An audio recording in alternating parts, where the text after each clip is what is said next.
Last week, we kicked off this series called Rise Up, and we're talking about things that hold us back in 2018. One of the things that we want to do is we want to inspire one another. We want to come alongside one another to overcome the things that are holding us back this year. We want 2018 to be different than last year.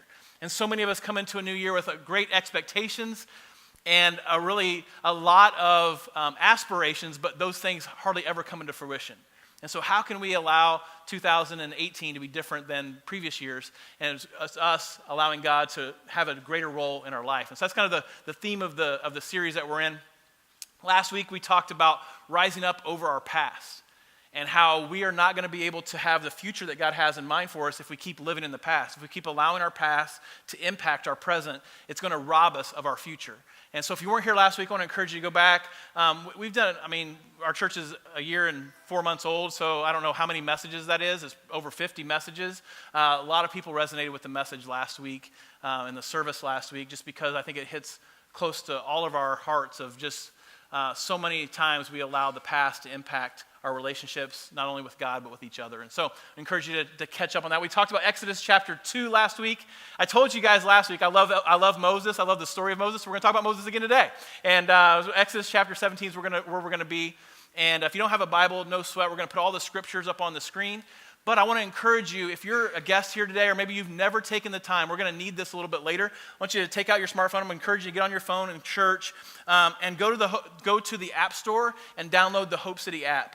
And if you open up the Hope City app, right there at the bottom, right in the center, it just says message. And every single scripture, all the message points, all the notes for today's message are right there. You can follow along. And then we're going to do something together in the app at the end of the service that I think will be of great value to you. But one of the things that we said last week is that the guiding question for this series, and I think it's a question that we should ask relatively routinely in our life, is, do I like who I'm becoming? Like in your life, do you like who you're becoming? Do you like who you're becoming as a husband? Do you like who you're becoming as a friend? Do you like who you're becoming as a mom? Do you like who you're becoming as an employee? And that we have to evaluate our life. If we want anything to change, we have to determine not just the behaviors that we have and the behaviors that we engage in, but really who we're becoming as people. Because that's really what's going to drive our behavior. I think so often in the church, we try to get people to behave a certain way rather than allowing ourselves to look inside our heart and see who we really are. And if you want to see transformation take place in your life, it doesn't happen by you acting better or being a better person. It happens as you evaluate, okay, who am I? Who do I want to be? And how can I allow God to close the gap between who I am right now and who I feel He's called me to be? And so today, I want to talk about how we rise up over loneliness. If I'm just being straight up honest with you, as I started thinking through this week's message, I feel like I've struggled with loneliness the majority of my life.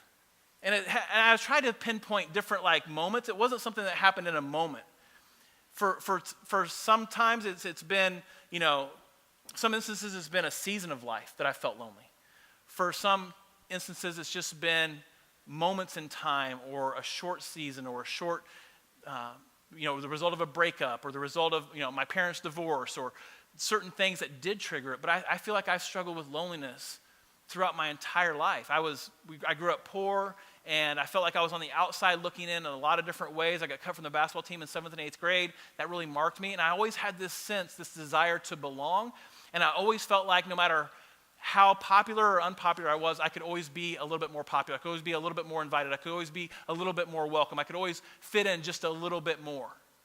And I don't know if you've ever experienced loneliness in your life, but I would define loneliness as feelings of isolation. And therapists and people, researchers go back and forth on what loneliness actually is. Some say it's a feeling or emotion of feeling isolated. Others would classify it as a mental state of mind, like depression. And loneliness and depression are actually very closely tied together. But I don't know what your experience has been with loneliness, but I started doing some research this week, and it was very interesting. I found this article in Forbes magazine that was written last year, and it says this about loneliness. Loneliness does not depend on how many friends or relationships you have. Like you can experience loneliness in your life and you could be completely popular. You could be totally popular. You could be the number one employee in your job. You could crush all of your sales goals. You could, knock the cover off the ball in PTO. Like you could have all of these people, all these relational circles and feel completely lonely. It has no correlation between the amount of friendships you have, the amount of relationships you build, and the amount of loneliness that you feel. Another interesting fact that they highlight in this article is that more than 60% of lonely people are married. 60% of lonely people are married. And I think that we have this perception, not only in our society, but I think the church has reinforced it, that single people are broken. Single people aren't whole yet. There's something wrong with, if you're 30 and you're single, there's just something wrong with you, so the church is going to fix that. So maybe you could find a husband, or maybe you could find a wife, or what are you waiting for? Why don't you settle down? And so there's this perception that if you're single or you're single again, then there's something wrong with you. You have not arrived yet. And the church really, over the course of the last 200 years, has oriented ourselves around marriage, around family. We talk about marriage and family a lot and relationships a lot. And if you're single, then you're on the outside looking in. But here this statistic says 60% of the people who are lonely are married. That's crazy, right? That means only 40% are single. So married people actually have more jacked up issues than single people in reality, okay? And so here's the perception. If I get married, if I can find that right person, then I won't feel lonely anymore. That's what we think. And so many people go into marriage feeling lonely, thinking that marriage is going to solve their loneliness, and they feel even more isolated in the context of marriage. And the last thing that I wanted to point out from this article is it says that loneliness is contagious in social networks. Isn't it interesting that we've created this structure, we've created these platforms by which we are supposed to be able to connect with one another more? And we do. We connect with one another in greater ways. We just don't connect with one another in deeper ways.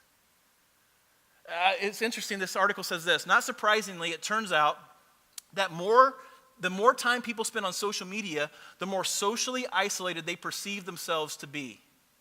Isn't that crazy? That the more connected you are on social media, the more time that you spend on social media, the more isolated you're going to feel in your heart. It ends with this. And perceived social isolation is one of the worst things for us mentally and physically. I'm going to do something that is kind of maybe a little audacious, maybe a little risky. We don't want to single anybody out. So if you don't want to participate, it's okay. But I want you to think about your life. I want you to think about seasons of your life. And I want you to be a little bit vulnerable today. So if any time in the last 6 months you have experienced either a season of loneliness or an instance of loneliness or a feeling of isolation or aloneness in your life, I just want you to raise your hand right where you're at. Okay? I want you to look around the room. Look around the room. Keep your hands up. All right? Here's what's so crazy about loneliness.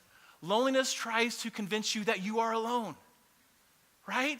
The crazy thing about loneliness is it tries to tell you that you're the only one that feels that way. You're the only one that feels isolated. You're the only one that feels left out. You're the only one that feels overlooked. You're the only one that didn't get invited to that party that got posted on Facebook. You're the only one that feels lonely right now. It's all you. And then all these hands just went up, and the ones that didn't go up are just lying. And so that's okay, right? All these hands go up to reinforce that you're not alone. We're not alone in our struggles. And so I think some of the most healing words that you could ever hear are you're not alone and you're not crazy. Right? Like that's just a reminder that all of us at times are going to struggle with loneliness. What I hope that we leave here today knowing is we're not going to solve the loneliness epidemic in our culture. It's not going to happen. In fact, I think there are social structures and business structures created to maximize the isolation that we feel. Right? There are people who make millions of dollars on the isolation that we're conditioned to feel in our society. So I don't think that's going to go away. What I hope goes away is this feeling that you are alone. Because what God says about you is that He's always with you, and He has created us to experience relationships. And our greatest desire as humans is that we'll be loved. Our greatest desire as humans is that we'll be known. Our greatest fear is that we won't be loved. And so often what happens is we don't allow ourselves to be known fully in the church because we don't want to feel rejected. We feel rejected in other areas of our life, and we can't fathom the idea of not being accepted and loved in the context of the church. And so we just fake it until we make it. We go through life with this realization that, you know what, I can't be fully myself because if I'm fully myself, then they won't love me. And so what happens is, and I put this in your notes, we're more technologically connected, but we're more relationally lonely than ever before. We're technologically connected like never before, but we're also relationally bankrupt. We have fewer, deeper relationships than ever before. But we're connected to everybody. We have, 3,000 friends on Facebook. We just don't feel like we have a friend that would spend 30 minutes with us. See, isolation and loneliness is this feeling of isolation. And isolation is where insecurity lives. Isolation is where comparison rules our heart. Isolation is where assumptions and misunderstandings have more power than they should. Isolation is this place where being fake is more important than being real. And isolation will rob you of the person that God longs for you to be. Isolation convinces you that more knowledge about God is a great substitute for a relationship with God. Because if other people don't want to be with you, then why would God want to be with you? And so we just try to learn as much as we can about God, and we assume that that's going to take away our loneliness. I put it this way: religious activities inform you about God, but it's spiritual relationships that form God in you. Like I want us to continue to come together. I want us to continue to build environments here on Sunday mornings where we get informed about God, where we sit, we take notes, we learn about God's word. We have a worship experience. We have these transcendent moments that connect God's heart to our heart. I want those to happen. But that is the starting place of a relationship with God. That's the igniter of God's purpose and plan for your life. That's not the sustainer. This will not sustain you in your relationship with God. It's spiritual friendships, it's spiritual relationships that form God in you. As I look over the past, 20 years of my life, as I get older, I realize that Sunday mornings are important and church services are important. But it's been relationships that have had the greatest impact on who I've become as a man, who I've become as a husband, on who I've become as a father and as a friend. I mean, God's word is powerful and true. And messages are important, and worship music is awesome. But I'll tell you, the greatest marriage advice that I've ever gotten has not come from a marriage book. It's come from sitting across the table from someone else over a cup of coffee and pouring out my heart and the problems that I had in my marriage and having that person speak into me. The best parenting advice I've ever gotten hasn't come by watching a marriage or a parenting seminar on the internet or going to a parenting seminar to learning the 5 happy hops of being a good parent. The best parenting advice I've ever gotten has been putting myself in proximity to great parents and watching them parent and seeing how they do what they do and see why their kids love them and love God. The greatest financial advice, the greatest financial help I've ever gotten hasn't been from Dave Ramsey. I love Dave Ramsey. It's been confessing my financial problems and mistakes to somebody who had their financial problems and mistakes figured out and having them help my wife and I figure out where we made a wrong turn. Dave Ramsey is great for information. He's not going to care about my transformation. Right? And so as we put ourselves in proximity to these relationships, that's what brings the sustaining power of life transformation. Sunday mornings are important, and we're committed to creating environments on Sunday mornings that you love so that you can experience God's love. But one of the things we said from the beginning of Hope City is that our goal isn't to line people up in rows on Sunday. Our goal is to move people into circles and homes throughout the week, because that's where life transformation takes place. And so I want to look at the story of Moses and really draw out some principles from some relationships that he had in his life that I think are applicable to our life today. Last week, if you weren't here, we talked about Moses, and long before Moses was the deliverer of Israel out of Egypt, long before Moses saved the nation of Israel and parted the Red Sea and performed all these miracles and overcame all of the obstacles of slavery in Egypt. Long before all of that happened, he was a murderer in Egypt. And God used his mistakes, God used his past, God used every aspect of Moses' life to set him up to be the deliverer of the nation of Israel. And so now if you fast forward, the Red Sea has already been parted, the nation of Israel has already crossed over, the Egyptian army has already been conquered, and now the Israelites, some would estimate, some theologians estimate that there was about 2 million Israelite people that were on this journey to the promised land. It was this land that God had set apart for them to inhabit one day. Okay, and so that's where we pick up the story. In Exodus chapter 17, verses 8 through 13, it says this: While the people of Israel were still at Rephidim, the warriors of Amalek attacked them. Moses commanded Joshua, "Choose some men and go out and fight the army of Amalek for us." Tomorrow I will stand at the top of the hill, holding the staff of God in my hand." So Joshua did what Moses had commanded and fought the army of Amalek. Meanwhile, Moses, Aaron, and Hur climbed to the top of the nearby hill. As long as Moses held up the staff in his hands, the Israelites had the advantage. But whenever he dropped his hand, the Amalekites gained the advantage. Moses' arms soon became so tired that he could no longer hold them up. So Aaron and Hur found a stone for him to sit on. Then they stood on each side of Moses, holding up his hands, so that his hands held steady until sunset. As a result, Joshua overwhelmed the army of Amalek in battle. And so here's what I want to do. I want to talk about what are the types of friendships that will help us overcome the loneliness that we feel. Because my assumption has been, I think, throughout my life is, I just need more friends, or I just need better friends, or I just need to fit in with that group of people. And once I'm in with that group of people, then I'll feel like I'm accepted. Then I won't feel as lonely.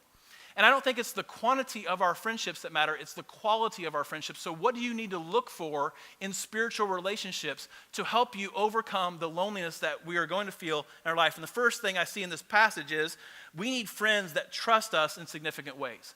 You need friendships that will trust you with significant things in your life. If you go back to the beginning of chapter 17, Moses has all kinds of problems with the nation of Israel trusting him. He accepts God's call. He confronts Pharaoh. He facilitates the 10 plagues that come against the nation of Egypt. He leads the nation of Israel across the Red Sea on dry ground. The water recedes and completely wipes out the nation of Egypt. They start walking and they don't have any food. The people start complaining to Moses. Moses petitions God. God starts raining food down from heaven.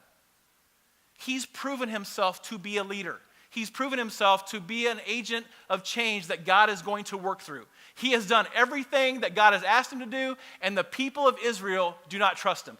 If you go back to the very first verse of chapter 17, it says this: "So once more," in other words, this has happened over and over and over again, "the people complained against Moses. 'Give us some water to drink,' they demanded. 'Quiet,' Moses replied. 'Why are you complaining against me, and why are you testing the Lord?'" In other words, haven't you seen God show up in some pretty miraculous ways? What more do you want? Verse 3, "But tormented by thirst, they continued to argue with Moses. 'Why did you bring us out of Egypt? Are you trying to kill us, our children, and our livestock with thirst?'" In other words, they say in another passage in Exodus when they're complaining against Moses, they say, "We would be better off to have been slaves in Egypt than to die out here in the desert." Like, they're so dramatic, but what they are completely communicating is, Moses, no matter how much you do, we don't trust you. Then you juxtapose that with Joshua, Aaron, and Hur.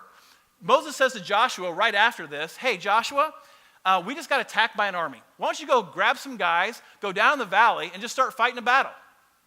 We don't even know if these guys were military trained. We don't even know how many guys Joshua grabbed. We don't have any idea what the context for Joshua telling these guys, "Hey, we're getting attacked here by this other country. Let's just go fight these dudes." Right? That's what he says. And you know what Joshua says to Moses? "All right, I'll do it." And then Moses says, "Hey, we're just going to go up on top of this hill. I'm just going to hold up the staff. We're just going to see how this plays out." That's complete trust, right? Like, there's an element of trust there that Joshua has in Moses to say, "You know what? I trust you with my life. I trust you with my entire life." Have you ever had a dream or a goal or a vision for your life, and you were so excited about it, but you were so nervous to share it with someone else because you knew that if you shared it with somebody else, maybe it was a new job that you wanted, or maybe it was a major that you wanted to switch to in college, or maybe it was a new company that you wanted to work for, but you knew that once you shared it, it was going to be public knowledge, and you weren't sure if you could trust anybody with that? 3 years ago, this weekend, Trish and I were actually on our way to Minnesota to speak at a church. The week before that, we had just spoken at Traders Point and spent the weekend in Indianapolis. We were living in Nashville, Tennessee at the time. And during our trip here to Indy to speak at Traders Point, I just felt like God was clearly calling us to Indy to plant a church. We had talked about it, we had shared it with the boys, but we had not shared it with anybody outside of our family. And I'll never forget 3 years ago this weekend being in Midway Airport on our way to Minnesota. And I just felt God prompt me to text a friend of mine from college, Greg Lee. We had spoke at Greg's church a couple times. We did a marriage seminar for them, and he'd been a huge supporter of us, huge encouragement to us. And so I just texted him. I said, "Hey, I'm between flights. Do you have any time to talk? He immediately called me. And he said, are you guys okay? What's going on? And I said, no, we're great. I said, I just wanted to share something with you. I said, this is kind of a wild idea. I said, I don't have any answers to any questions about this. I said, I just have this vision, this dream that God has given us to move back to Indianapolis and start a church. And I don't know what you think of it. I just wanted to share it with you. I said, I feel like if I don't share it with somebody, then I'm not going to do it. And I couldn't even get out of my mouth. He's like, I'm in. I'm in. I said, what do you mean you're in? He's like, I'm in. I'm all in on whatever you're going to do, whatever it's going to look like. I don't care about the name. I don't care about the location. I want to be a part of it.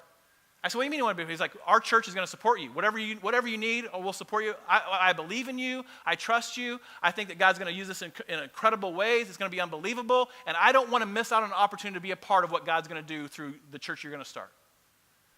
And just given my past, just given the baggage that I had carried, just given the mistakes that I had made, I needed someone in that moment to say, I believe in you, other than my wife. She's supposed to, right? Like, I needed somebody. And here's the deal. What he said was, I trust you. I didn't know if I would ever be trustworthy again to carry the mantle of leadership in this context. So I was nervous to share this dream because I was allowing my past to dictate what the future was going to be for me.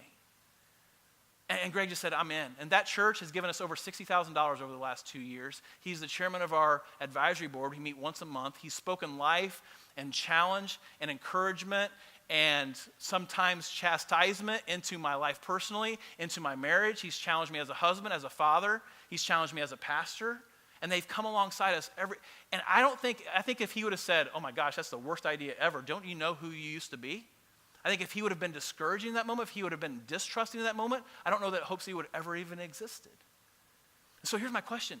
Who do you have in your life that trusts you, that you trust deeply, that trusts you, that you can exchange life with, that you know believes in you? Every single one of us, we don't need more friends. We need friends that believe in us, that see the best in us, that call out the best in us, that speak life into us. That's what Joshua did for Moses. Who do you have that does that for you? Secondly, we need friends that will fight in the valley for us.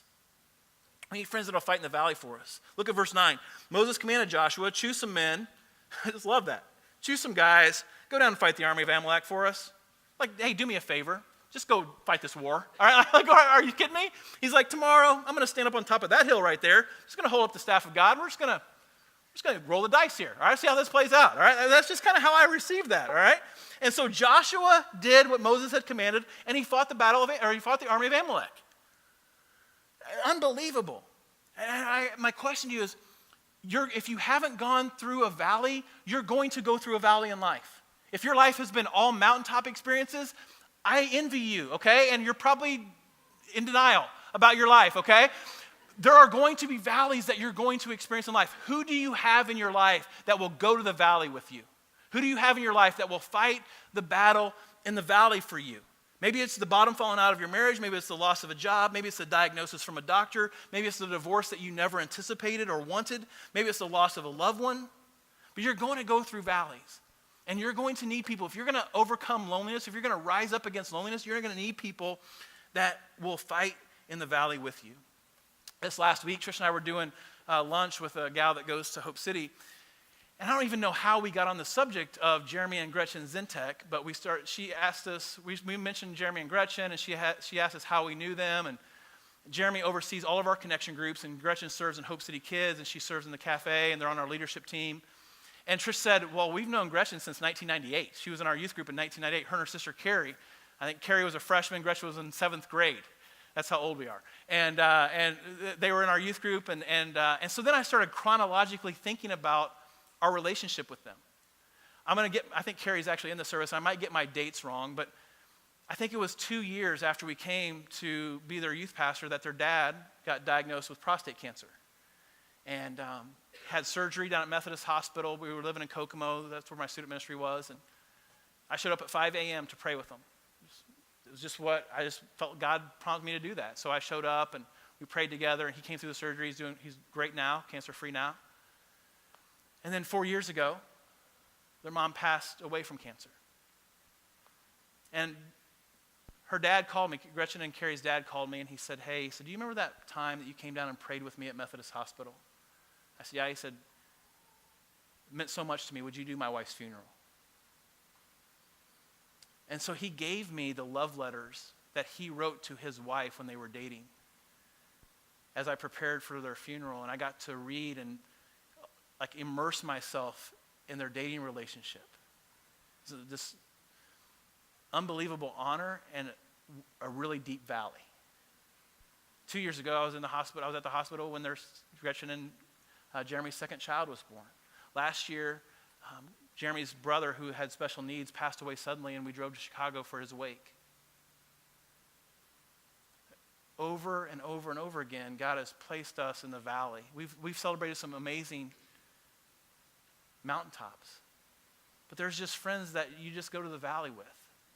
When Trish and I were separated in 2005, we were a part of a small group, and I define friendship as people who walk into the room when everyone else is walking out. And we had a ton of people walking out of our life at that time. We had 2 couples that walked in, and they just sat down, and they were just a part of our life. So one lady would put her kids to bed every night, and then she would come and park outside of our house and pray for our family, pray for the restoration of our marriage. Every single night. They're just in the valley with us. And my question to you is, who do you have like that? Who are you that person for? Because loneliness isn't this condition that you can conquer by being a better person or having more friends. Loneliness is this disposition that you overcome by opening your heart and your life up to people in deeper ways. And part of that is going into the valley, fighting in the valley with someone. Next, we need friends that will climb the mountain with us. You need friends that will climb the mountain with you. The rest of verse 10 says, meanwhile, Moses, Aaron, and Hur climbed up to the top of the nearby hill. Obviously, valleys are low points in our life. I equate mountaintop experiences with the high points of our life. Who do you have that will go to the high points, that will celebrate what you celebrate? Our oldest son plays basketball for Indiana Wesleyan. And this year has been probably the most difficult year. He's played basketball since he was, 4 or 5 years old. And he's been on teams that have won state championships in high school. He's been on an AAU team that won a state championship, that went to nationals. He's had a lot of success. He's had a lot of trials. But this year has been more trying, I think, than any year. And he's an adult now. And so the role that Trish and I play in his life is different than it was when he was 14 or 15. And he felt like he was promised some things by the coaching staff at Indiana Wesleyan that had not come into fruition. And so we would drive an hour and a half for home games, and he would just sit there. He played early on in the year, played great, and then just stopped playing. And so over the last probably month and a half, it's been painful to watch the light in his eyes go out for the game of basketball, for the program. It's just been hard. And he's had conversations with the coaches. He's shared his feelings, and nothing has changed. Well, yesterday we go to the game, and again, he has not been in a game, I'm going to say, for a month and a half at least, and has not just sat there for 40 minutes. They've been up 20. He sat there. So yesterday, in 4 minutes into the game, so 2 20-minute halves, at the 16-minute mark is a media timeout. So he's sitting there, and 4 minutes into the game, it's like a 2 or 4 point game. They're playing the third best team in the conference. Indiana Wesleyan is the second best team in the conference. The coach yells down the bench to Micah. He's like, Micah. And Micah is not used to going into the game. So he says, what? He doesn't get up. Anybody else, when the coach says your name, you just stand up and go in the game. He doesn't do that because he hasn't done that, right? And so Micah's like, what? And the coach is like, go in. Check in the game. So Micah runs to the thing. He's in the game for like 34 seconds, I think it was. And then this happened.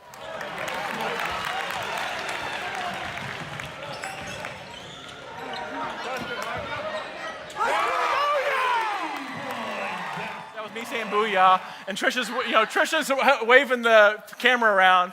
And here's what was so cool. He hit another 3. They end up winning by 2 points. He played the last 8 minutes of the first half and got player of the game because of how well he responded.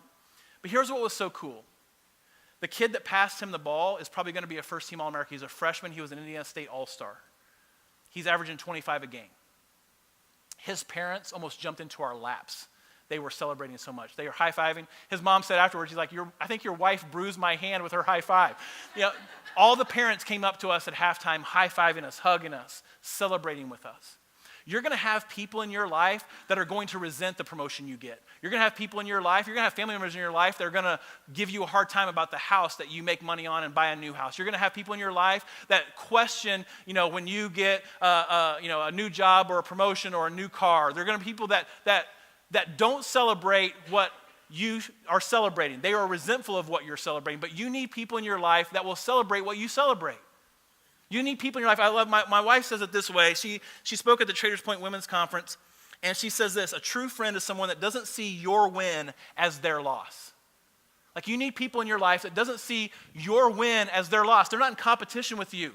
They go to the mountaintop with you. They celebrate all that God is doing in your life with no strings attached. They just celebrate you. If you're going to rise up against loneliness, you have to develop friendships like that. Next, we need friends that will hold us up when we're weak.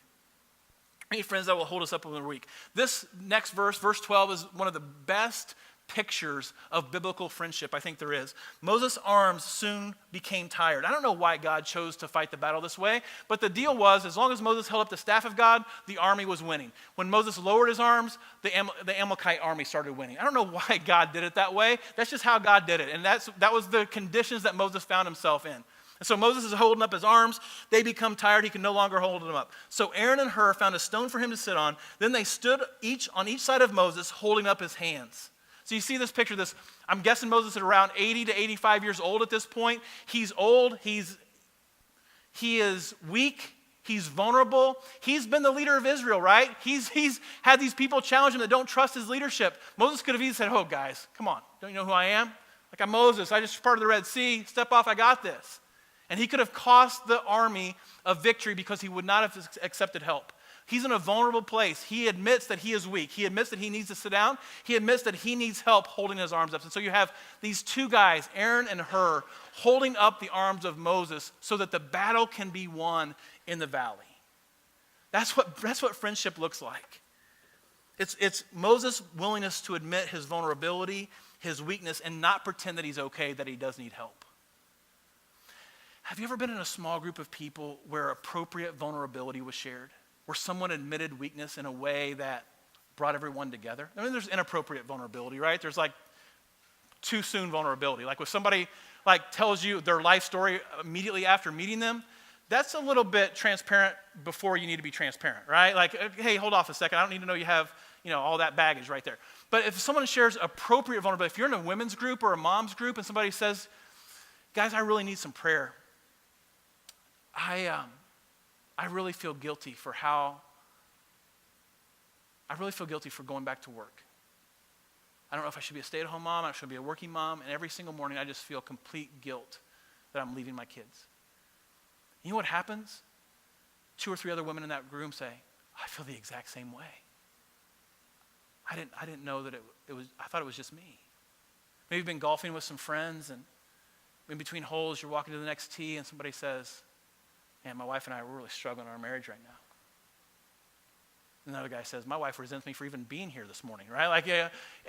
But there's this appropriate vulnerability that it's not repellent, it draws people together. Right? And all of us want to be in authentic relationships. Authenticity is the cry of many, it's the game of few. Right? We all want to be in a part of an authentic church. We all want to be a part of authentic relationships. You know what is required for an authentic church to take place? Authenticity. Right? You know who determines the depth of authenticity at a church? The people that make up the church. See, our willingness to be vulnerable, our willingness to be authentic determines the level of relationships that we're capable of having.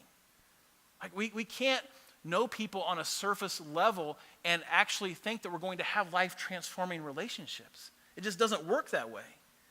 And if you've been hurt in a relationship or wounded by a friendship, you know that there's risk in being vulnerable. The more vulnerable you are, the more likelihood you are to be rejected or not loved or looked at in a certain way. So there is risk, and the church is not perfect, and you may have been wounded by being vulnerable in a previous church. I understand that.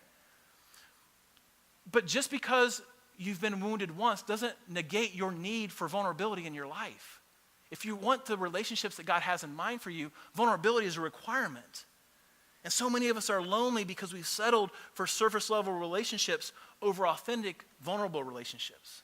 And so I want to ask you, do you have people in your life that will stand beside you when you are weak and just hold up your arms and say, you know what? If it's for a day, if it's for a season, I'm here. Do you have people that are going to do that for you? More friends are not going to solve that problem. It's deeper, authentic friendship. And can I just tell you that no matter how great Sundays might be here, that's not going to happen on a Sunday morning. Well, I prayed with a lady after the service. She was in tears. She said she's in a real tough place in her life. Her first time here.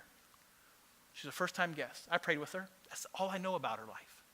I'm not walking with her. That's the best I can do on a Sunday morning. And I said to her, I know this might sound creepy, but I want to encourage you to get involved in a group, because a group might be the only place that you're going to be able to share your struggles and have people come around and support you. That's where pastoral care actually takes place. And so life change, we say all the time, life change happens best in the context of small groups.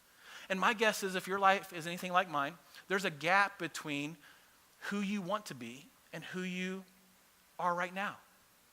There's probably a gap between the husband that you are and the husband you want to be. There's probably a gap between the mom that you are and the mom that you want to be. There's probably a gap between the friend that you are and the friend that you long to be. And I feel like spiritual friendships, spiritual relationships are God's best antidote to remove that gap, to shorten that gap. You know, discipleship is just this fancy word for transformation. We talk about, church tosses out the word discipleship all the time. Discipleship is being a follower of Jesus. What does being a follower of Jesus mean? It means not being the same, that Jesus makes us new. Jesus makes us different. He doesn't just improve us, he recreates us. And transformation is the goal of our church. It's not behavior modification. We want you to be transformed. At the end of December of 2018, I want you to be a different person. I want you to be a different employee. I want you to be a different dad, a different mom, a different wife than you are right now, not because we have some magic formula here on Sunday morning, but because you've placed yourself in proximity to other people on a journey, and you have challenged yourself and allowed more of your life to be exposed to them and to God, and then God does what only he can. He transforms hearts. He brings life transformation. See, the quality of our friendships aren't a reflection of our intentions, they're a collection of our choices. And if you want your friendships to be different in 2018, this is not rocket science. You're going to have to do things differently in your friendships in 2018. That's just the way it is. One of the goals that I have for myself, because I'm wired in such a way, I would rather talk to 15 people for 1 minute than one person for 15 minutes. It's just how I'm wired. And so one of my goals for 2018 is I want to develop a better friendship. I just give myself one. If I can just develop one friendship in a better way, then I feel like I'm crushing 2018. Right? Like, I'm remedial when it comes to friendships. That's just how I am. I'm not as good. My wife is phenomenal. All right? And I told you this before. Every place we've been in ministry, people said, "Oh, Justin, we're sad you're leaving. Trish, please don't go." Right? Like they're sad I'm gone. They beg her to stay. Right? Like that's just how it is. And I'm comfortable with that. I'm cool with that. But it doesn't give me a pass to not develop deep friendships. Doesn't give me just because I'm not wired that way doesn't give me an excuse not to pursue God's best for my life. But my intentions are great. I want to have good friendships. My choices need to be better to have those friendships. And so I want to challenge you. Where are you in this idea of biblical friendship? Where are you in this idea of overcoming loneliness? Because isolation is the greatest enemy to transformation. What is keeping you from becoming more engaged? Because here's the deal. The pace of your life is not going to change. Right? Your schedule is not going to change.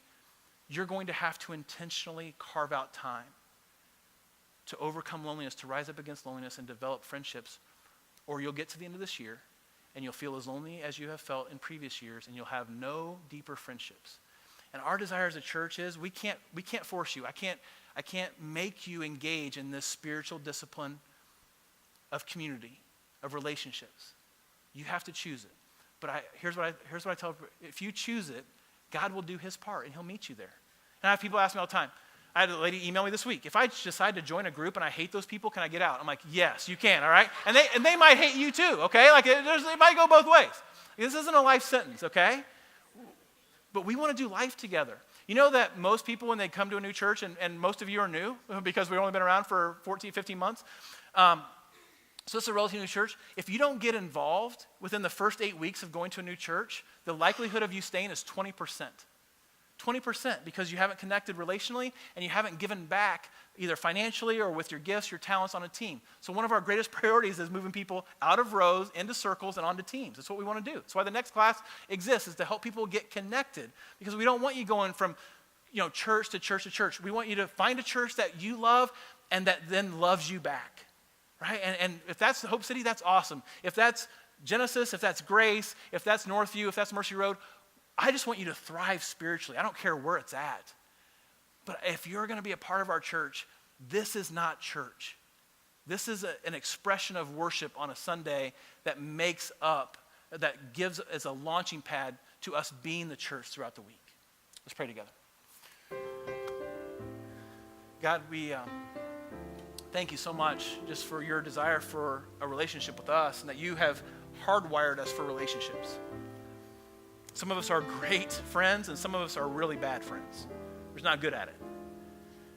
But God, all of us have experienced loneliness in some way or another, and so God, we just pray that you give us the courage, you give us the faith, you give us the trust in you to step out, whatever that looks like for each of us, into new relationships.